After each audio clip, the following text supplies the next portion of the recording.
ನಾವು ಏನು ಸಂವಿಧಾನ ಶಿಲ್ಪಿ ಸಾಮಾಜಿಕ ನ್ಯಾಯದ ಹರಿಕಾರ ಡಾಕ್ಟರ್ ಬಾಬಾ ಸಾಹೇಬ್ ಅಂಬೇಡ್ಕರ್ ಅವರ ವೃತ್ತದಲ್ಲಿ ಏನು ನಾವು ಬಿಜಾಪುರ ಜಿಲ್ಲೆಯಲ್ಲಿ ವೈದ್ಯಕೀಯ ಕಾಲೇಜು ಸರ್ಕಾರದಿಂದಲೇ ಆಗಬೇಕಂತ ಹೇಳಿ ನಾವೇನು ಧರಣಿ ನಡೆಸಿದ್ದೇವೆ 106 ದಿನಗಳವರೆಗೆ.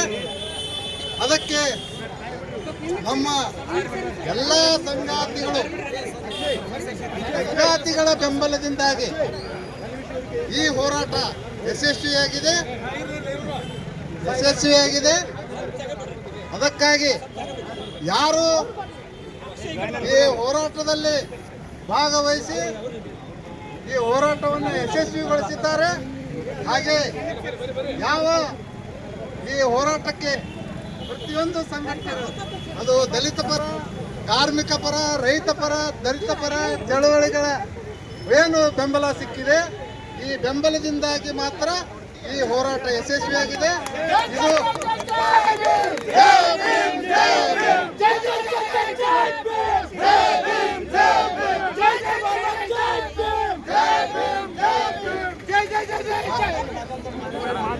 ಈ ಹೋರಾಟದ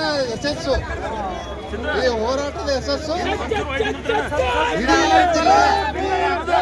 ಬಿಜಾಪುರ ಜಿಲ್ಲೆಯ ಎಲ್ಲ ಜನತೆಗೆ ಸಲ್ತಕ್ಕದ್ದು. ಹಾಗಾಗಿ ಇಡೀ ಜಿಲ್ಲೆಯ ಹೋರಾಟ ಯಶಸ್ವಿ ಕಂಡಿದೆ. ಜಿಲ್ಲೆಯ ಜನತೆಗೆ ನಮ್ಮ ಹೋರಾಟ ಸಮಿತಿಯ ಪರವಾಗಿ ಹೃತ್ಪೂರ್ವಕವಾಗಿ ಅಭಿನಂದನೆಗಳನ್ನು ಸಲ್ಲಿಸುತ್ತೇನೆ. ಬಹಳ ಮುಖ್ಯವಾಗಿ ಎಲ್ಲರೂ ಗಮನ ಕೊಡಬೇಕು. ಈ ಹೋರಾಟ ಯಶಸ್ವಿಯಾಗುವುದಕ್ಕೆ ಮುಖ್ಯ ಕಾರಣ ನಮ್ಮ ಮಾಧ್ಯಮಗಳು ನಮಗೆ 106 ದಿವಸಗಳೊಳಗೆ ನಮ್ಮ ಬೆನ್ನನ್ನು ತಪ್ಪರಿಸಿ ನಮ್ಮ ಹೋರಾಟಕ್ಕೆ ಬಲವನ್ನು ತುಂಬಿ 100 ದಿನಗಳವರೆಗೆ ಈ ಹೋರಾಟವನ್ನು ನಡೆಸಿದಂತ ಶ್ರೇಯಸ್ಸು ಯಾರಿಗಾದರೂ ಸಲ್ಲಬೇಕಾಗಿದ್ರೆ ಅದು ನಮ್ಮ ಮಾಧ್ಯಮ ಪ್ರತಿನಿಧಿಗಳಿಗೆ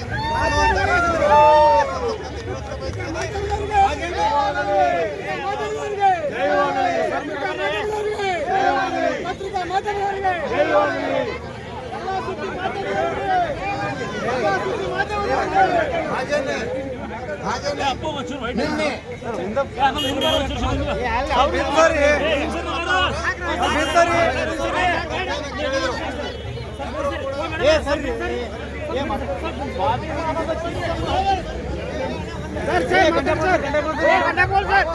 ಆಗಿರುತ್ತದೆ.